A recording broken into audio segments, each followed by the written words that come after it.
Hello, welcome back to Soul Light Reflections. I'm so excited to have you here with me. As always, I'm just going to jump right into what we are talking about today, which is why I quit yoga teacher training.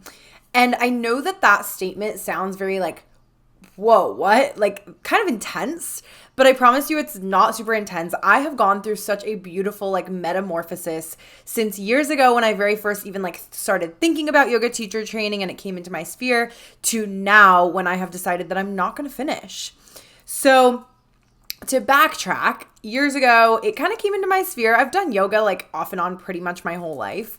And I've always gotten a lot out of it. I absolutely adore the practice, but I knew that there was there's a lot more to yoga. What I learned in my yoga teacher training is that the asanas, the poses are literally 5% of what yoga actually is. And I really wanted to be able to dive deeper into the philosophy. And my intention in starting a yoga teacher training was so that I could deepen my own understanding and expand my mind and my practice for myself so that I could then go and help my clients even deeper, both on one-on-one sessions, master classes, retreats, to be able to infuse some of that through my teachings, as well as I wanted to be able to teach yoga at my own retreats. I didn't want to have to bring someone in every single retreat to teach yoga. I thought it'd be really cool if I could offer that and then bring practitioners in for other things that I don't have certifications for or I don't feel comfortable doing. And so I had thought about this for a couple of years, ever since I started hosting retreats. And I didn't really know what direction I wanted to go in. I didn't know if I wanted to do an online self-paced situation or an online intensive or an in-person intensive or a destination yoga teacher training. There's so many out there nowadays.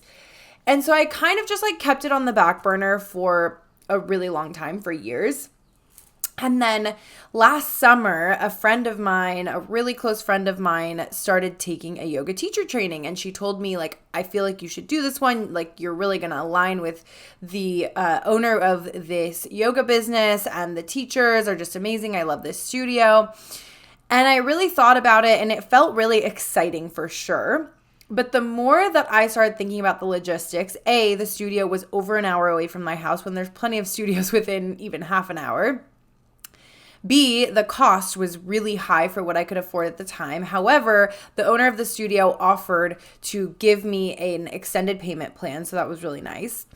But the more that I sat with it, something just didn't feel right about it. And so I had to trust my intuition and say, you know what? It's not a never, it's just not right now, and maybe not at this studio. So I had to trust that. My friend went through the training. Long story, that is not mine to tell, but she actually ended up stopping the yoga training as well at that time because of some issues that happened that were completely outside of her control and really unwarranted. And so I realized, oh my gosh, I'm so glad that I trusted my intuition, because I was not meant to be at this yoga teacher training. That was not my journey to have. She needed that experience, but I did not. And so I was very grateful for that. But a couple months later, that was still kind of tugging at my heart. I really still felt called to jump into some kind of yoga teacher training. And at the time, I knew that I needed something really flexible because it was end of summer and I was still really busy, and most yoga teacher trainings are every weekend sort of thing, and I just couldn't commit to that. So I started looking for online courses, and I found one, and I kind of stayed on their email list for maybe a month or two, just kind of scoping them out, and they would send me deals here and there. And eventually they sent me one that I was okay, I can't say no to this. It was less than $500 for a 200-hour yoga teacher training, which if you've done one before is an insane deal. And it's an accredited, it's totally legit. It's an amazing platform that I actually learned so much from. They have live classes. I think probably 20 live learning philosophy classes every single week. It is insane. They have so many resources. I loved it. It's called Yoga Renew, if you're curious. And I felt so supported once I finally made the decision and said, you know what, I'm going to do this. This feels aligned. I'm not going to get a better price than this for yoga training. I can go completely at my own pace. I can take my time. And when things come up in life, it's okay. I don't have to like drop out of anything. So I said, fuck it. I'm doing it. And I put no pressure on myself. The like Virgo brain in me, the healing OCD type A personality in me wanted to like immediately make a schedule and be like, I'm going to study this many hours per day and I'm going to get this many, lessons done every week and da-da-da. And I realized like, no, that is 100% flowing in the masculine. And what I'm working on is healing that masculine, that type A, that like micromanaging version of myself. And so I said, no, we're not going to approach that this way. We're going to stay in the feminine side. We're going to flow with it. We're going to just let it happen how it happens. Honestly, it took me probably, I don't know 100%, but like probably about a month to actually start this program. And this little voice in the back of my mind wanted to come in and be like, what are you doing? Why aren't you starting this thing? And I was like, no, I'm going to trust it. So I did. And I started it. And when I started it, the first like 2 weeks of lessons that I had gone through were like so insanely resonant. And I was like, oh my gosh, this is why I had to wait to start. I trusted my intuition. I trusted my path. I trusted that things were going to happen the way they were supposed to. And the things that were coming through this lesson, the things they were teaching, the things in the books, like it was exactly aligned with what I had been talking about in months prior, what I had been learning about in months prior, podcasts I had listened to, conversations I had had with people, like everything just kind of clicked.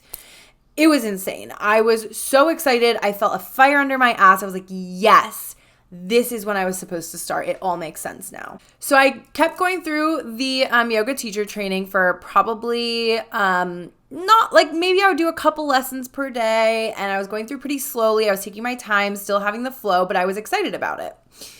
And I did it for probably, 2 or 3 more weeks.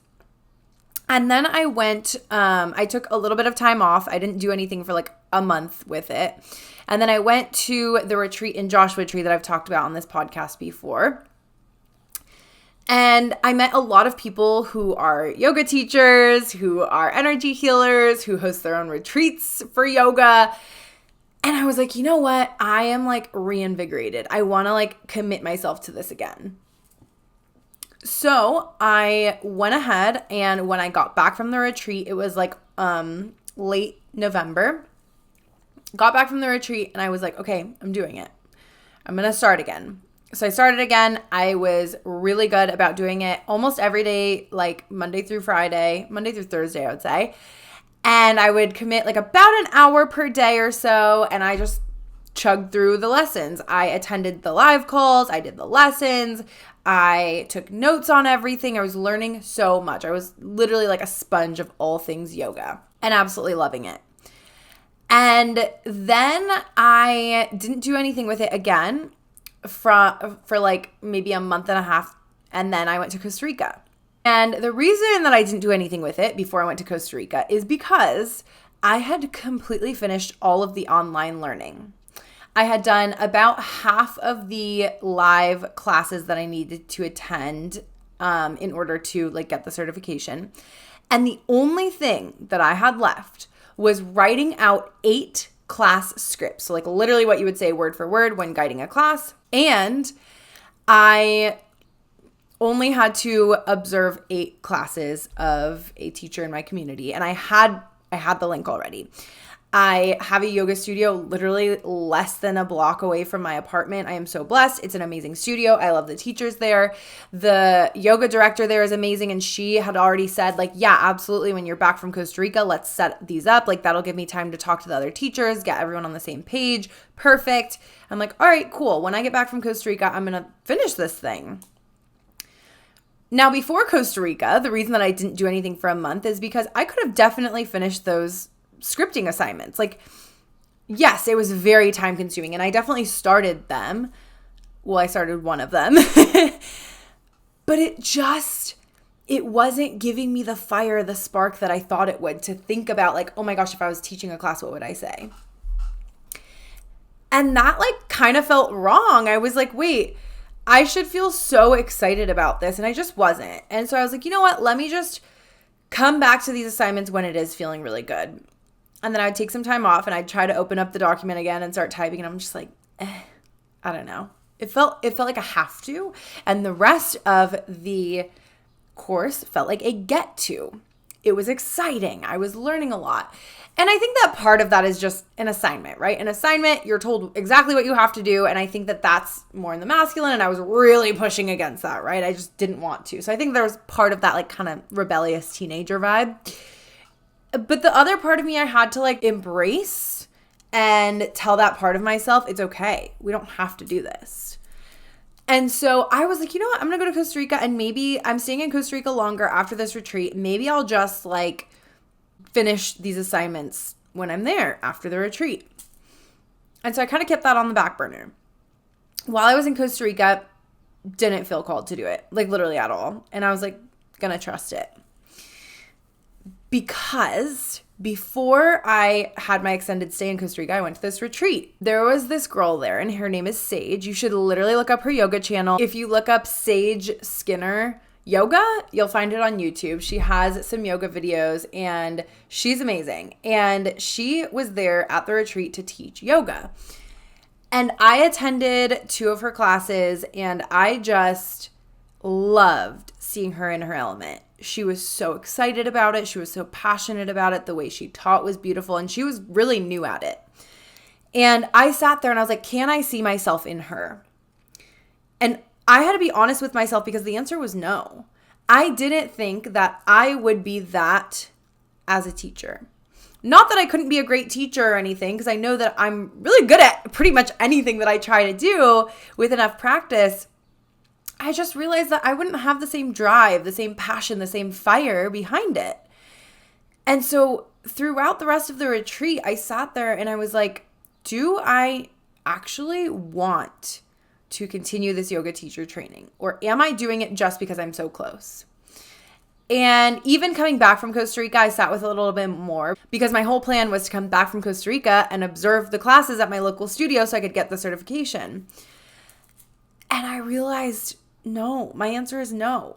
I talked about it with a friend. I journaled about it. I meditated on it. And I was like trying to almost like, it was almost like I was like gaslighting myself. I was like almost trying to convince myself like, no, you should finish it because like you're so close. Why wouldn't you? And I realized that's the societal voice in my mind.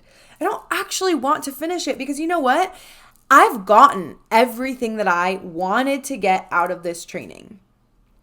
I got the knowledge. I got the wisdom. I got the soul downloads. I still have all of these incredible resources at my fingertips whenever I want because I signed up for this course. I have access to all of the videos, all of the handouts, live video calls whenever I want, even if I didn't finish it. And that is amazing. And that's really all that I need right now. And so it wasn't just like, oh, I don't want to do it. I'm not going to do it. It was more like, I don't have to. I don't have to treat myself like I'm my parent.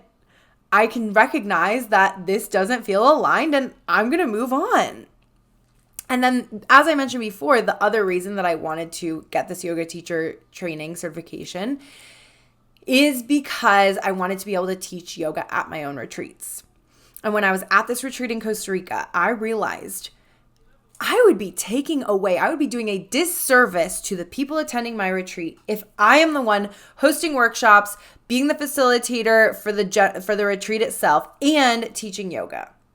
Because how amazing is it to bring in someone else, a fresh face, to teach yoga that is so passionate about it, that loves what they do, that has so much more knowledge than me just doing it just to, I don't know, save a couple bucks and like say that I was the one to do it. Like that is straight up ego. All of that is ego. And I was like, it kind of felt like a duh. It was just like, okay, cool, got my answer. Because the reason that I wanted to teach yoga at my own retreats, now I realize I didn't before, was to save money and to be able to say that I did. What? I am so grateful to have enough awareness and to have built myself to where I am now to realize like that is not a good enough reason to continue and to do it. Now, there definitely was always this like voice in the back of my mind, my mom's voice being like, well, you paid for it. You're so close. Just do it. so you have it. To me, for where I am passionate about the work that I do, just having the knowledge that I gained from going through this training is plenty. I don't need the certification. I really don't. I'm not going to like really use it. I'm going to use the wisdom and the knowledge that I gained. That's what I was there for in the first place. And I just had to go through the motions to be able to fully recognize that for myself. And how beautiful that I was able to, right? And how beautiful that I didn't just succumb to this voice in my mind of parents or society or other conditioning to say, no, you have to because you're so close. I literally did that when I went to grad school, and I am grateful for that. I definitely use a lot of those skills still, but I literally was in my second semester of grad school. I specifically remember looking at my classmates that I was close with, and I said, yeah, I just don't think I'm going to be doing this forever. And they were like, what? Like, we're not even through school yet, and you're saying that already? But yet I stuck through it because it was what my parents wanted me to do. It was what I felt I was supposed to do. And now I'm in an empowered, embodied place to say, I don't have to do those things that I don't really want to do, that I don't feel intuitively called to do. You know this, but my favorite mantra in life is you can actually do whatever the fuck you want. Who would I be if I'm not actually practicing what I preach? Coffee break. Drink some water. So back to the point is that during my retreats, the things that do genuinely excite the fuck out of me and make me just like, is leading ecstatic dance, is leading workshops where people are just getting so deep under all of those grimy layers of self and finding who the fuck they are, is those breakthrough moments when people are crying and laughing and hugging and dancing and praying and all the things. That is what lights me the fuck up. Yoga, amazing, beautiful, great practice, can be very powerful. It is not my passion. I love practicing. I will be at the yoga classes at my retreats. I will not be the one teaching. So I share all of this whole story, in the hopes that you hear it and you find what way this resonates in your own life. And you realize that A, it's okay to start things and to stop them. B, you're not a failure for stopping things and then starting a new thing. You're actually a more well-rounded being. There's this saying that goes, be a beginner at everything and a master at none, or something like that. I know I just butchered that, but you get the idea. Try everything. You don't have to be a master at any of it. Because the more that we learn and the more that we pick up like pieces of things that we learn all over the place, the more we can then infuse our own energy, frequency, vibration into it and make it our own. Rather than getting all the way through something and completely just like regurgitating things that other people have said. Does that make sense? This is something that I have learned in my almost 32 years of life. So if you're not quite at that point of knowing deep in your soul that you actually don't have to finish everything you started, that's okay. But just take this as a little like nugget, hold it with you.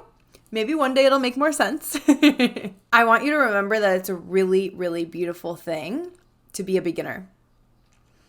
It is so fun and exciting when you commit to the program, you go to that new class, you try something different, you pick up a new hobby, you learn a new language, and you have those like butterflies in your stomach and you're like, oh, I don't know. Am I going to be able to do this? Am I going to be bad at it? I don't even know. I don't know anyone else here. I don't know what I'm doing. This is all new. This is like foreign language. It's fucking cool. That is how you expand. That is how you grow. That's what we're here for. We are here to be beginners at so many things over and over and over. So embrace it. Trust your journey. Trust that anything that feels intuitively right is right. And if you're having a hard time differentiating, like, I don't know, is this like an intuitive ping that I should be doing this thing? Or am I just like making this up in my brain? Honestly, who cares? Try it anyway. You could try it for one day and decide, not really my jam. Okay, cool. Peace. Bye. On to the next. Maybe that was my brain. Okay, well, I tried it anyway. Cool. Literally no big deal, right? Obviously, there are like certain things in life where it's like a bigger deal than that, and we can't necessarily quit right away, but you can still stop whatever it is that doesn't feel aligned. Always. There's always a way. Sometimes we might need to enlist help of people for either moral support or to like literally help us get out of things, but that's okay. That's what we're all here for. We're all learning and growing and expanding together. And the other thing that I like to think, I just got this like visual of you walking around and you're like scavenger hunting, right? You're picking up all of these cool, oh my gosh. Okay, wait. I have a better one. You know, when you're a little kid, and I feel like this pertains to little girls mostly, but when you're a little kid and you're walking around and maybe like your mom's like, okay, we have to go soon. And you have like your little like play purse and you're just putting literally random ass toys in there. Cause like, of course you need to bring that with you to the grocery store. Or if you're like outside and you're playing and you, like my friend and I used to make nature soup, right? So we'd take a bucket and we'd just like collect all these random nature things and like put it into like some hose water and make nature soup. I picture that. It's that wonder. It's that childlike wonder of like, ooh, what about this? Ooh, what about that? And you put it all in and you are the bucket. You are the purse. And you have all of these like wondrous things within you because you tried so many different things. You were like, whoa, let's try this thing. Let's try that thing. This thing's cool. Little sprinkle of that, little sprinkle of this. Oh yeah, I'm definitely going to need to know that. And the next thing you know, you have a full purse, you have a full bucket, and you go on with your life just recognizing how much more wise and strong and resilient you are because of those little nuggets that you gained along the way. I'm so excited for you. I feel like this energy that like right now is sparking within you, this like, oh my God, wait, is she talking about like that one thing that I should go do? Yes. That one thing that is on your mind right now that you're like, I don't know. I don't want to be a beginner. It's scary. Go do it. Literally go sign up for the class. Go do the thing. Come on. This is how it goes. This is how it's supposed to go. When you tap into that frequency of doing something new, you raise your vibration.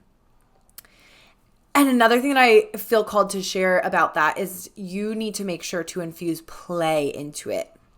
Don't be afraid to be a beginner. Don't be afraid to like laugh a little. Smile while you're doing the thing. Don't be like, oh my God, I hope I'm good at this. No, laugh a little, play a little, giggle, make jokes. Laugh your way through it.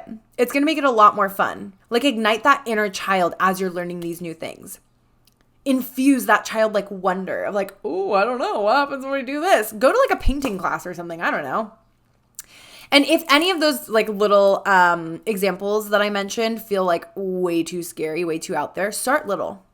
Do something new and different, maybe in your own home where you don't feel like you're going to have like outsiders judging you or whatever you think might be going through your mind. But maybe that's something that you're working on right now. Maybe you're working on not letting your mind convince you that other people are talking shit about you when they don't actually give a shit about you. And maybe maybe placing yourself in a situation like that could be actually amazing for your growth and your development as a human, as a soul. Just saying. Anyway, I hope that this episode resonated. As always, please reach out to me. I love hearing from you guys. You guys are absolutely amazing. And follow me on Instagram for all the things. Also TikTok. My handle on both is Playful Embodiment. PlayFulEmbodiment. Got that? All right, you guys. Until next time, keep shining, keep aligning, and we'll talk soon. Bye.